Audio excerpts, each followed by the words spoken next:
Olá a todos, alunos e alunas.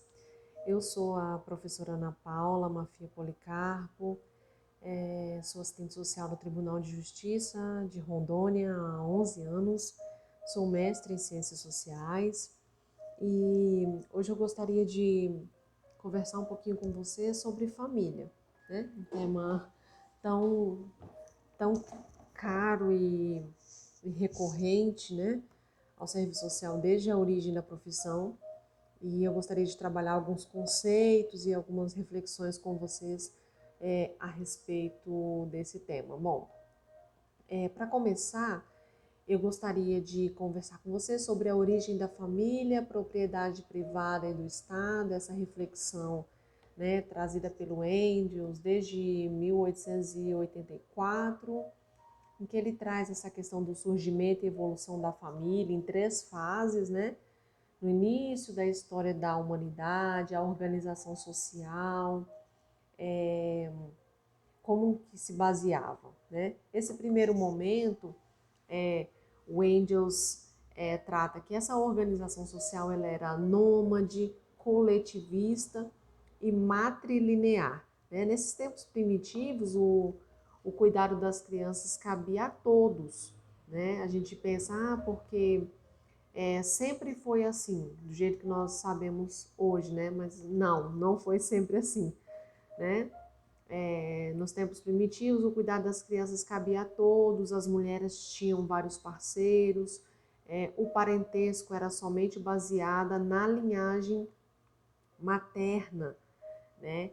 E em relação aos parentescos, né? O Engels já diferenciava que a família era algo dinâmico, ativo, e o parentesco era algo passivo e permanente.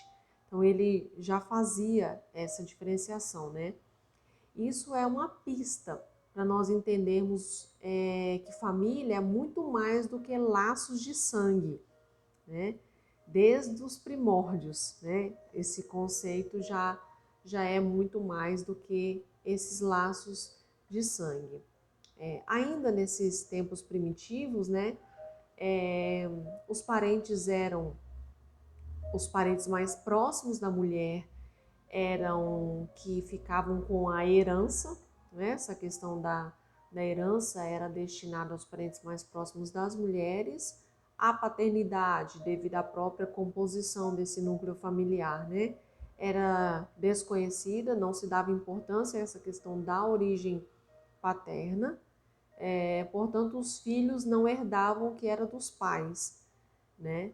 Mas, né, a evolução social, quando a riqueza aumenta, né, há esse desmonte do direito de herança pela ascendência feminina, né, e passa a ser um direito hereditário paterno. Então, enquanto havia essa composição coletivista, nômade, né, quando surge essa questão do, do ajuntamento, de juntar riquezas, de possuir, de bens, é que passa-se a esse desmonte da ascendência feminina com esse direito hereditário paterno. A partir disso, seria de extrema importância, então, passar a reconhecer a paternidade, já que esse direito hereditário passa a ser paterno. E aí surge, né, posteriormente, essa família monogâmica, que já a organização social ela já é civilizatória, né?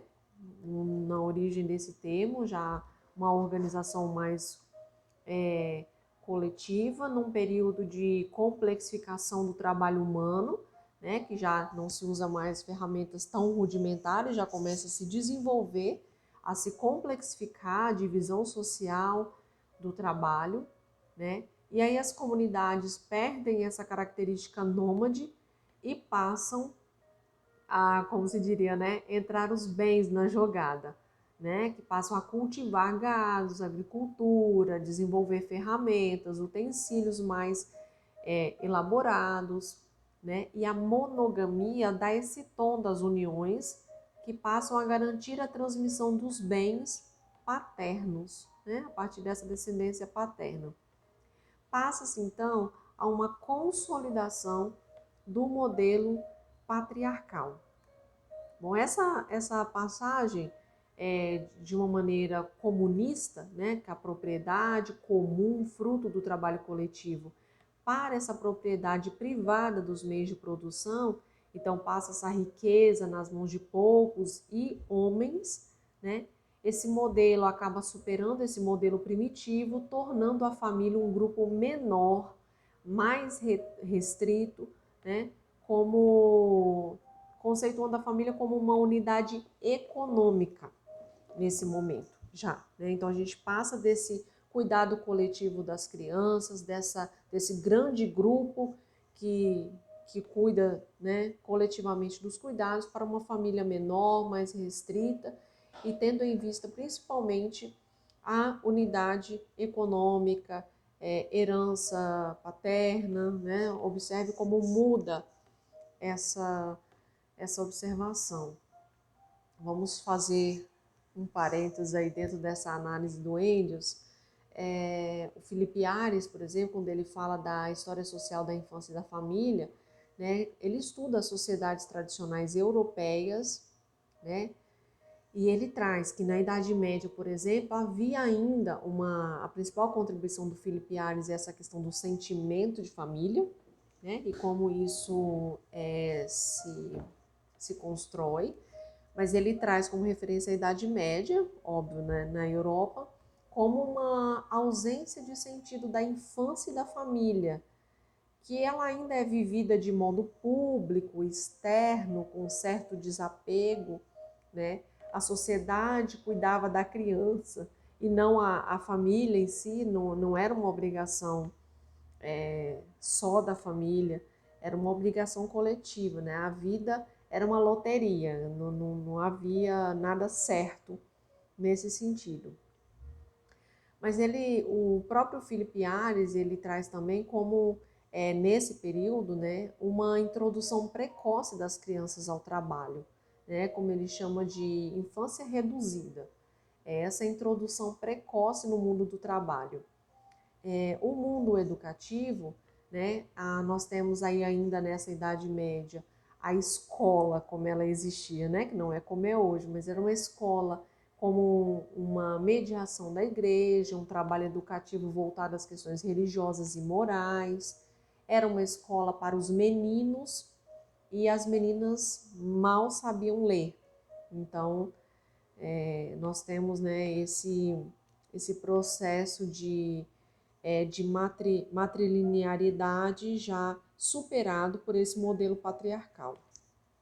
Esse sentimento de família, que é o ponto principal do Felipe Ares, né, ele comenta que a partir do século XV que surge esse sentimento de infância e de família, que ele chama, né, como uma preservação de necessidades dessa fase, ou seja, a infância como contendo necessidades diferentes dos adultos e que necessitaria um cuidado diferenciado, que ele considera que as crianças eram como mini adultos, ou seja, entendia-se como hoje, como nós entendemos, como um ser em desenvolvimento, não, né? Era um mini adulto, tudo, inclusive jogos, sexualidade, trabalho, tudo a que estava sujeito a um adulto era de participação de crianças, né? Então não havia essa diferenciação por idade.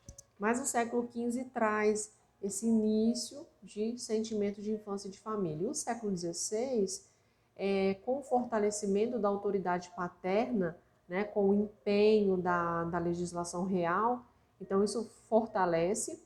E o século XVII muda o papel da escola, né?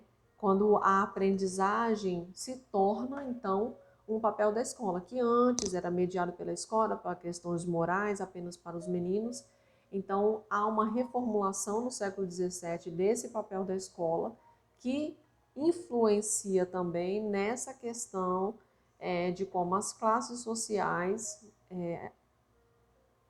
analisam, né, e veem a questão da família e da infância.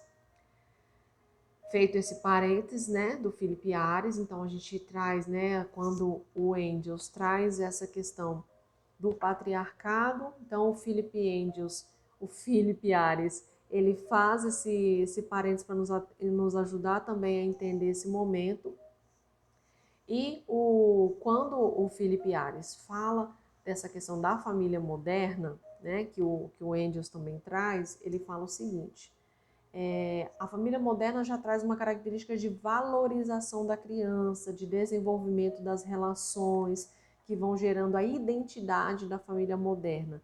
Essa família como transmissora de valores, e aí a gente pode utilizar o termo de socialização, né? Socialização e sociabilidade capitalista. Então, quando a gente fala de socialização, a gente está falando dessa unidade primária, né? Em que o ser humano está inserido.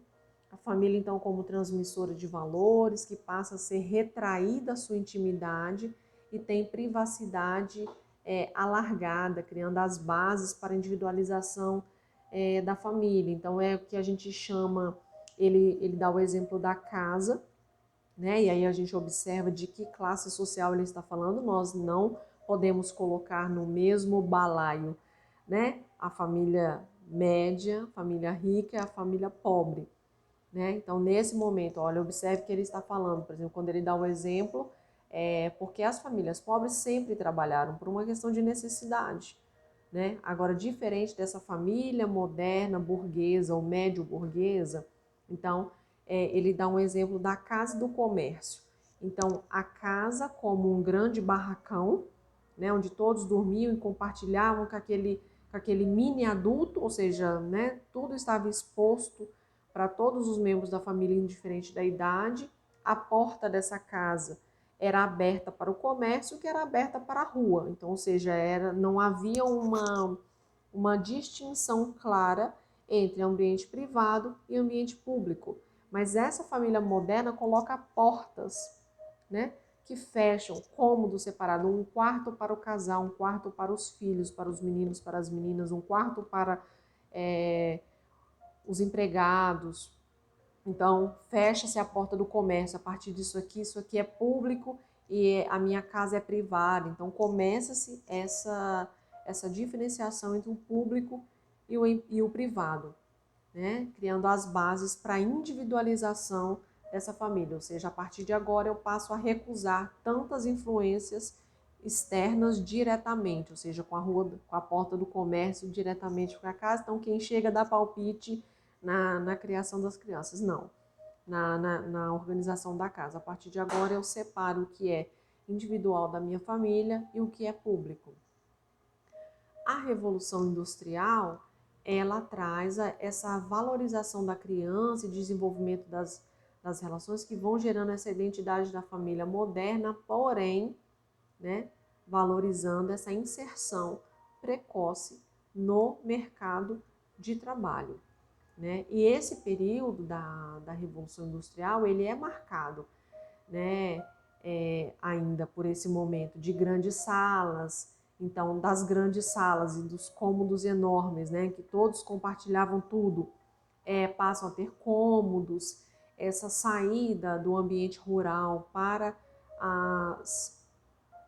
o ambiente da cidade, né, os agrupamentos, os grandes agrupamentos passam a viver em pequenos grupos, e o século XVIII tem uma grande diferenciação com essa questão da Revolução Industrial, quando a burguesia não quer mais se misturar, e aí passa a ter bairros próprios, dividindo o território em classes sociais, literalmente, né? O que antes era ainda misturado, então passa-se a ter bairros mais ricos, bairros para pobres, e começa-se essa diferenciação. A Heller, ela fala que após o processo de industrialização, né, a casa passa a ser o porto seguro, o lugar de se refazer das humilhações públicas, né, que a família permanece sendo a única forma de comunidade real. É o espaço da casa, do porto seguro do indivíduo, e ela vai dizer também que esse papel da mulher passa a ser o de restituir a autoestima perdida do marido. Então tem toda essa construção social nesse momento, né, do século XVIII. E é muito intenso a questão do espaço produtivo industrial para as crianças pobres, né, porque as crianças ricas eram geralmente não eram cuidadas no seu seio familiar, elas eram delegadas a amas que cuidavam, né, da educação até uma certa idade dessa criança, mas as crianças pobres, ao invés de estarem sendo cuidadas, estavam junto com o seu pai ou sua mãe no espaço fabril, industrial, trabalhando como um adulto, né? Nos slides depois vocês vão ver, eu coloquei para vocês uma tirinha do Quino, né? A Mafalda olha uma pilha de roupas passadas, olha a casa toda limpinha, a louça toda lavada, e a mãe dela tá numa máquina de lavar roupa, colocando roupas para lavar. Aí ela fala para a mãe, mamãe, o que você gostaria de ser se você viver? Eu trouxe aí essa tirinha do Quino para a gente refletir um pouquinho, né? Quando a gente fala sobre essa divisão social e sexual do trabalho. Em outra aula, eu vou trazer um pouquinho mais aprofundado para vocês sobre essa divisão social e sexual do trabalho como uma questão estrutural da análise da família, né? Mas pensando rapidamente nessa divisão social e sexual do trabalho, como isso impacta nas famílias? Essa resposta dada pela família, né, na sua socialização, a partir dessa sociabilidade capitalista, excludente, desigual, como essa família como um espaço de produção e de reprodução, né, dessa sociabilidade capitalista, dessa violência estrutural, dessa violência macroestrutural e essa responsabilização da mulher, principalmente quando se trata de culpabilizar pelos problemas dos filhos, pelos problemas sociais e econômicos, né? Enfim. O século XIX, após essa intensificação desse êxodo rural e do século XVIII, o século XIX, como nós vimos, o século XVIII, começa esse processo de separar, territorializar as classes sociais, né? Então, quando a classe burguesa ela já não quer mais se misturar, então separa-se os bairros, né? Bairros para os ricos, bairros para os pobres.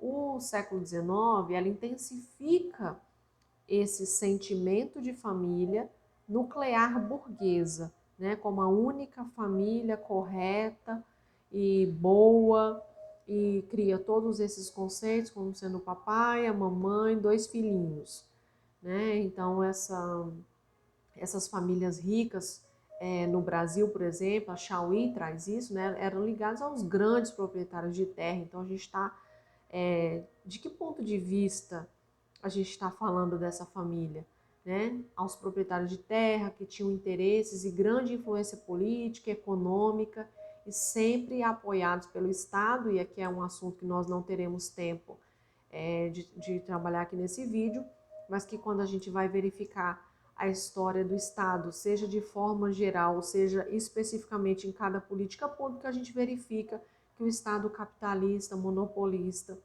né, neoliberal, em cada momento da sua história, principalmente no Brasil, ele sempre apoiou essa classe que vive do trabalho. Não, essa classe que explora o trabalho, né?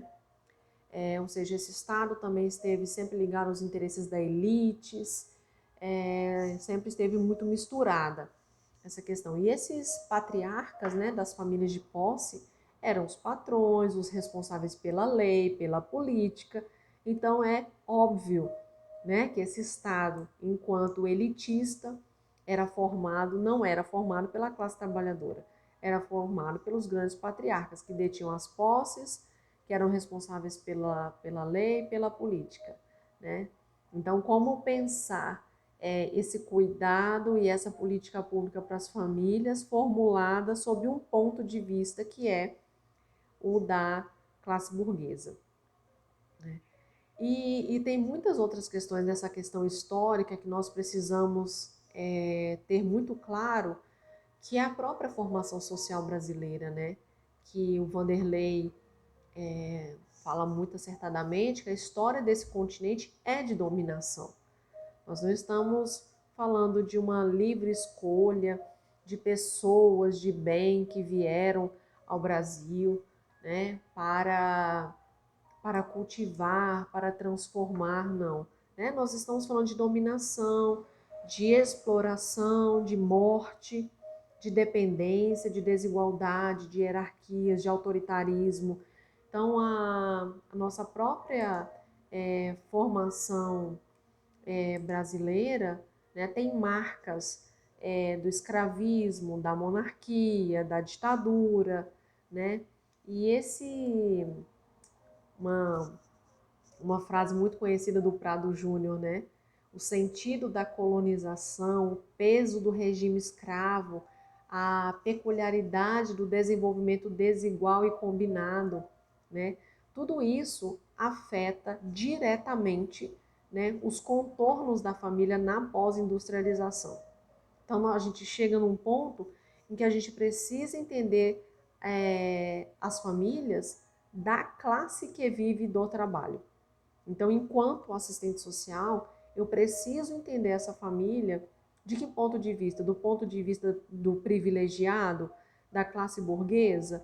Ou eu estou entendendo essa família como a classe que vive do trabalho, dessa exploração, do subemprego, quando há, né? Ou mesmo do total desemprego, da baixa escolarização, do analfabetismo funcional, né?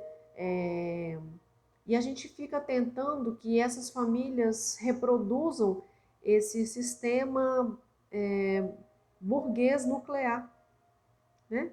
Nunca se alcançará esse modelo, né? Porque ele é um modelo próprio de uma classe social. E tem muitas transformações societárias que influenciam essas mudanças. A consolidação da mulher no mercado de trabalho. E aí a gente observa não apenas como uma possibilidade, mas como uma necessidade também. Quando o homem já tem os recursos reduzidos também, já não tem mais condições de suprir sozinho as necessidades materiais dessa família. Então a gente vê como uma possibilidade, mas também como uma necessidade da mulher no mercado de trabalho. O redimensionamento da divisão social e sexual do trabalho, né? Então a gente vai observar como esse mercado de trabalho e essa divisão sexual ela é necessária para a superexploração do capital. A escolha desse parceiro, como isso se dá, a escolha de não ter parceiro. E a gente vê muito isso quando a gente analisa essa questão do cuidado. Então, como historicamente as mulheres é delegado o papel de cuidado. Então, às vezes a escolha de não ter parceiro, a gente vê muito nesse sentido, que a mulher vê como um alívio quando ela fica viúva e não quer se casar de novo, que entende como o novo parceiro como mais um trabalho para ela, né? Os filhos fora do casamento, divórcios cada vez mais frequentes, mulheres chefiando famílias, né? Mesmo com toda essa desigualdade sexual do trabalho, essa revisão legal de temas como a virgindade, adultério, as famílias estão menores. Então, se antes, né, a quantidade de filhos na família pobre era para tocar a roça, cuidar da agricultura, agora a gente vê essas famílias menores e o êxodo rural. Então, tudo isso influencia nesse bem-estar e nessa resposta que essa família dá a essa nova sociabilidade, né? E também outras questões influenciam as novas tecnologias reprodutivas de anticoncepção e reconhecimento, união homoafetiva, novas formas de adoção, casamento, idade tardia, permanência dos filhos em casa, como nós veremos nas próximas aulas, essa questão da da interferência, da intergeracionalidade, né? Cada vez mais comum essa permanência dos filhos em casa, a procriação em idade avançada, a mudança de expectativa de vida, o cidadão transformado de cidadão a consumidor. Então é um consumismo exagerado que reflete em questões ambientais, em questões de necessidades, né? Quais são as necessidades de hoje, quais eram as necessidades identificadas pelas famílias em outros momentos históricos. Então, as nossas necessidades enquanto seres humanos mudam, mas mudam por quê? Né? Mudam baseado em quê? Então, hoje as necessidades são outras, né? E é claro que a família brasileira, ela tem especificidades, né? Quando a gente pensa numa cultura marcada pela cultura do favor, do clientelismo, do patrimonialismo, na cultura senhorial. E é uma pergunta muito frequente, professor, mas o que é que isso tem a ver? Isso tem a ver com uma forma que nós, enquanto profissionais, concebemos a política pública e como os próprios atendidos concebem essa política pública. Então, o que é mais comum de nós vermos é que é um favor do Estado essa política pública e não um direito à dignidade humana. Então, essa concepção é muitas vezes reproduzida pelos profissionais e só reforça a ideia dos cidadãos de que aquilo é um favor do Estado e não um direito. E é claro que essa equação da proteção social igual a direitos sociais afiançados, isso é muito complexo no Brasil, né? Visto que nós vimos a questão da proteção dos interesses privados pelo próprio Estado e financiamento, inclusive, direitos sociais como objeto de disputa, de ameaça, não efetivação, como objeto político, né?